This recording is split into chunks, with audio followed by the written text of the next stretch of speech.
Hello everybody and welcome back. I want to make a quick apology to you all for my inability to get videos posted before. I don't want to waste a lot of time about it, but I do just want to let you guys know that God's been very good in my life and with me and my wife, and we've been blessed to become foster parents, and with everything going on the farm and that, I have a ton of videos on my phone and stuff that need uploaded, and I haven't gotten it done. But I just want you guys to know that I'm not giving up on YouTube. I just haven't had time. But I just had a quick moment to do a recording. For the first time, I've come over and checked out my experiment here of planting green into a wheat cover. I wanted to just show you guys really quickly. This is 15-inch rows, and I don't know if you remember in an early video, I actually shut off part of the planter just to test out what happens if I go to 30-inch beans.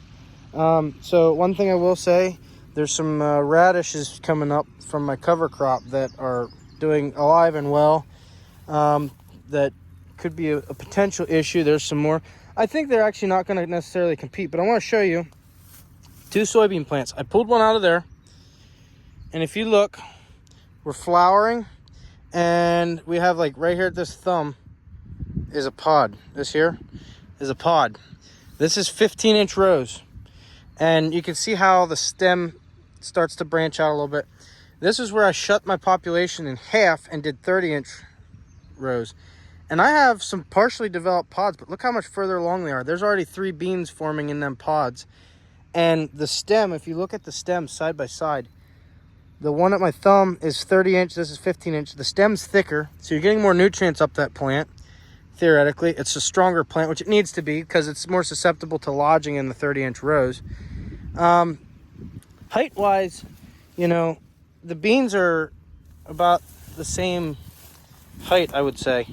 I don't think you're going to see a difference, but there is definitely a difference in the bean development. These beans are actually much healthier on the 30-inch rows. Like I said, I see radishes coming up from my cover crop, and I think that was because the radish was to seed, and now it's growing.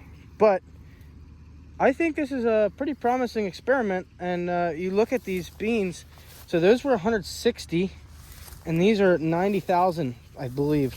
And I only did a couple passes, so it's like an acre, maybe 2 acres of this experiment. But you can see I got deer damage here, you know, deer eating, because I'm at the edge. So I didn't pick the greatest part of the field to do this test. If I'd have done it 100 yards that way, different story, but those are my long rows. This may be a future thing that I do, though. Maybe I convert over and start doing 30-inch beans. But these beans are further, well, they're the same distance apart, but there's no beans between them, and they have all that growth space. So, yeah, I thought you'd enjoy seeing this little experiment, a little bit of an update. These beans, I actually am really impressed. I'm curious what the yield is, if they yield higher or not. So, let's see.